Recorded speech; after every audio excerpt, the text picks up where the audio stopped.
Hey gamers, Casual Osrs here with another how-to PVM video. Today we are killing the money snake Zulrah, a level 725 hard-hitting giant snake that is located in Zolandra, which is south of Prifinus.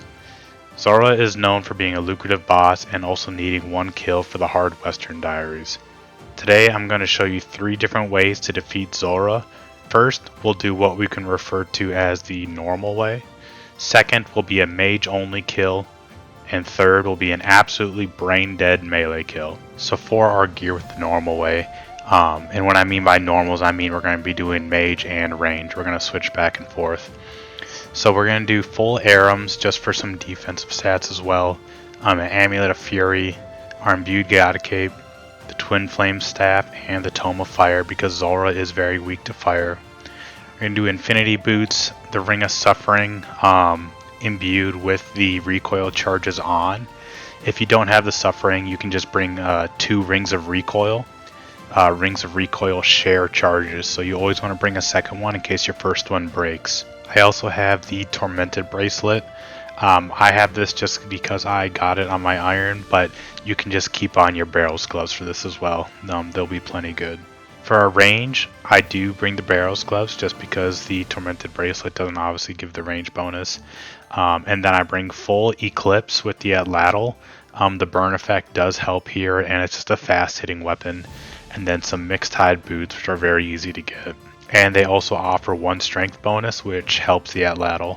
As far as food, just bring your best combo eats. You're going to want to bring combo eats because when Zulrah does hit you, he usually hits hard, and if you get comboed with the snakelings, it can do a ton of damage and stack you out. So just bring combo food. When you do the melee version, like the melee version is just absolutely brain dead, so you don't need to. But if you're doing only mage or only range or just the normal way, I would just bring combo foods. I am going to pre-pot with a Divine Mage and a Divine Range potion.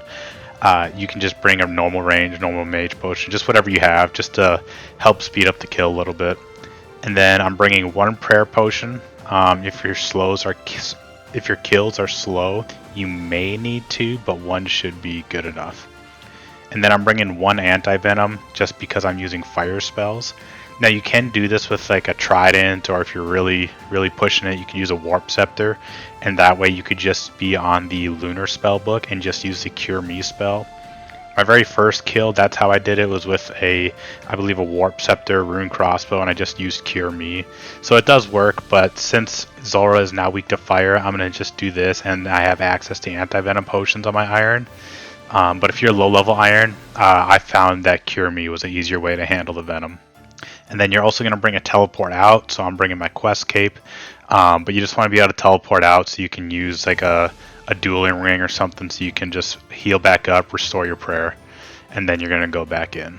If you don't have any of these items like the Fury, you can swap it out for Glory. Just bring whatever is the best version you have of all the items I'm bringing. So as far as requirements to kill Zulrah, you do need to have completed the Regicide quest.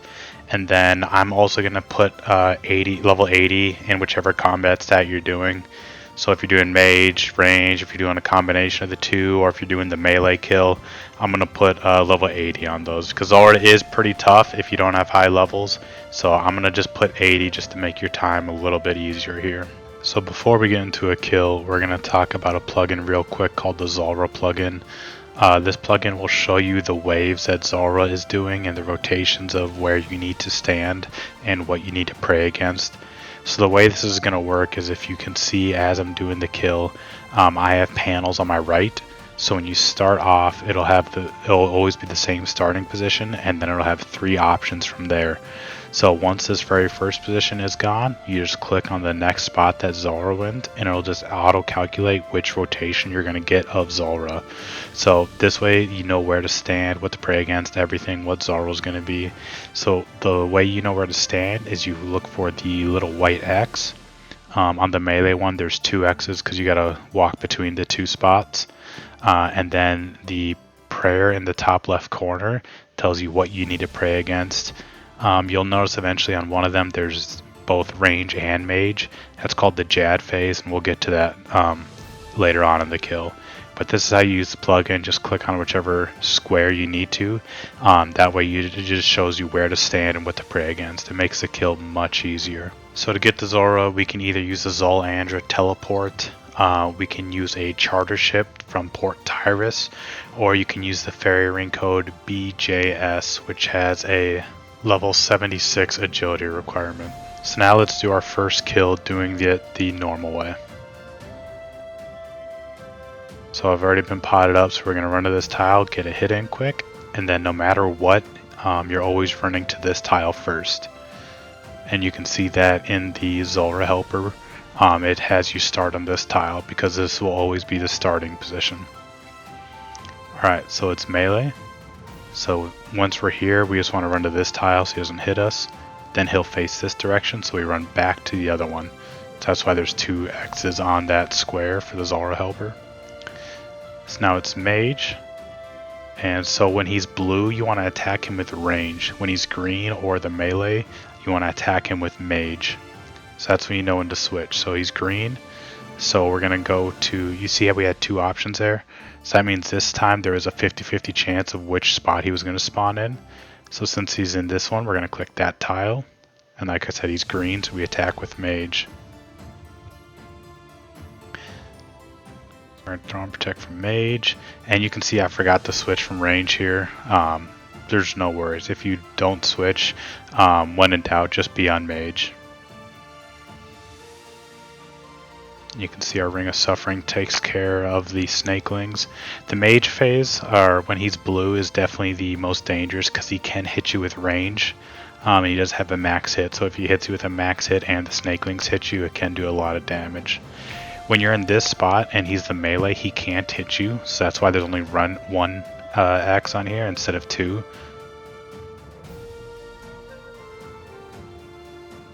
So when he's green, he'll only do range. He won't do range and Mage.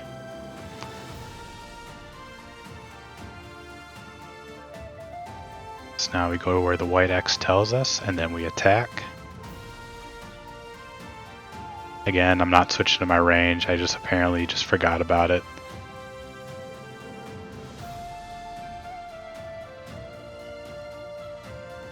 So next is the Jad phase. You can see it has range in the top left and Mage in the top right. That just means you start with range. So whichever one's in the top left, you start with that. And then all Zulrah is going to do is just alternate the attack. So it'll be range, Mage, range, Mage. So you just switch your protection prayers after every attack. And that's the first kill. So now let's do a Mage only kill. I am going to speed it up just because it's the exact same thing except for not switching.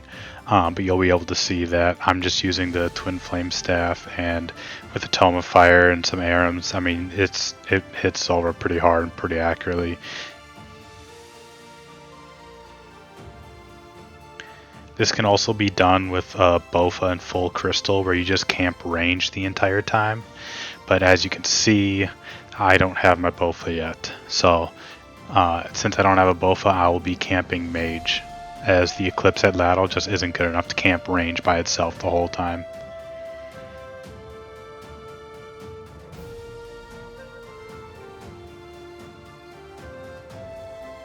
But you can see I'm still just, each time Zulrah moves, I just go to where the Zulrah Helper plugin is telling me. I just click on the tile so I keep track. If your kill is slow or you're just not doing good DPS, you'll see at the very bottom right it has like a redo circle. That just means the rotations start over. So once you click that, it'll bring you back to like the very first page of rotations, and you just keep going from there. So nothing special, just click it and just keep going to where it tells you to. So for the melee method now, we're just going to put on your best melee gear, whatever that may be. On this account, it's not my iron account, so I have some bandos on it. But what you're going to need for this to work is the Noxious Halberd and the Serpentine Visage or Serpentine Helm. I don't have a Suffering on this account, so I'm just using my Rings of Recoil. But as long as you have the Noxious Halberd, the Serpentine Helm, and then your best melee gear, this fight, like I said, it's totally brain dead. You'll get the kill. So this one I'll play at normal speed just since it is a little different. So we run to this, get a hit off, then we go back to our normal starting tile. I do use a super combat going into this, especially this account only has 80 or 85, I think it's 85 attack and strength, so I mean fairly high but a little lower than my iron account. So again, it's melee, we just do the exact same thing. We obviously can't hit him from this tile, so you just hit him whenever you can. It's kind of the theme when you're running this melee, you just hit him when you can. If there's venom clouds in the way, just hang out, just wait till he's able to be hit.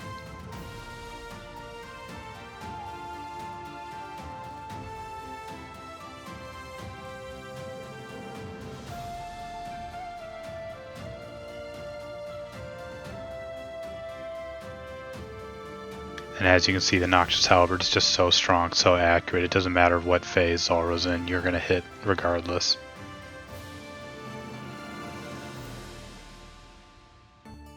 And again, the melee Zulrah cannot hit you when you're standing on this tile, so you don't need to move.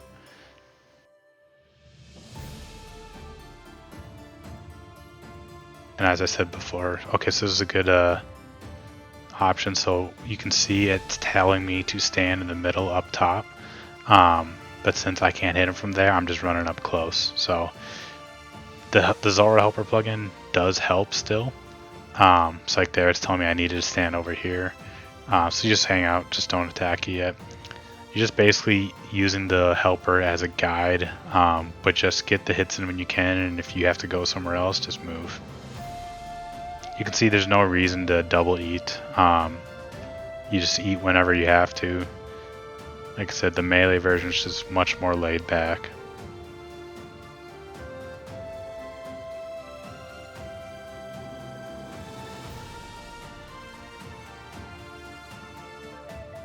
Alright, so now it's the Jad phase, so same thing, is just going to be swapping what it attacks with every attack, so you just start attacking it and just change your protection prayers every hit. There you go, there's the melee method. Alright, now let's get into the drops and the uniques that Zulrah has. Like I said, Zulrah is known to be a very lucrative boss. The average Zulrah kill according to the wiki is worth 127k. It always drops Zulrah scales either 100 to 299. These can be decent passive money as you're getting the kills. It's also what it's going to be to charge your Serpentine Visage, your Blowpipe, or your Toxic Trident to the Swamp. As far as uniques, we have the Tanzanite Fang, and the Tanzanite Fang is how you make the Blowpipe, which has a drop rate of 1 in 1024. But there's 2 drops you get from Zulrah, so it's technically 2 out of 1 over 1024. And it's the same drop rate for the rest of the unique. So we have the Magic Fang. So the Magic Fang is how you make the Toxic Trident to the Swamp. The other unique is the Serpentine Visage, which is what you use to make the Serpentine Helm with, which provides resistance to poison and venom. And then an Uncut Onyx, which is obviously used to make an cut onyx, which you can make onyx jewelry with. There's also the Jar of Swamp for your POH, is 1 in 3k drop, and then the pet Snakeling is a 1 in 4,000 drop. So there's also 2 lesser known items on this drop table. They are the Tanzanite Mutagen and the Magma Mutagen. They both drop at rates out of 2 by 1 out of 13,107. And these are cosmetic variants of the Serpentine Helm, and I'll put on screen how those make the Serpentine Helm look. And with that is everything you need to know so you can start farming this boss and making some serious GP. If you made it this far in the video, I just want to say thank you for watching. If you like this video and want to see more like it, please like this and subscribe with notifications on to stay up to date with all my videos. With that said, I'll see you next time.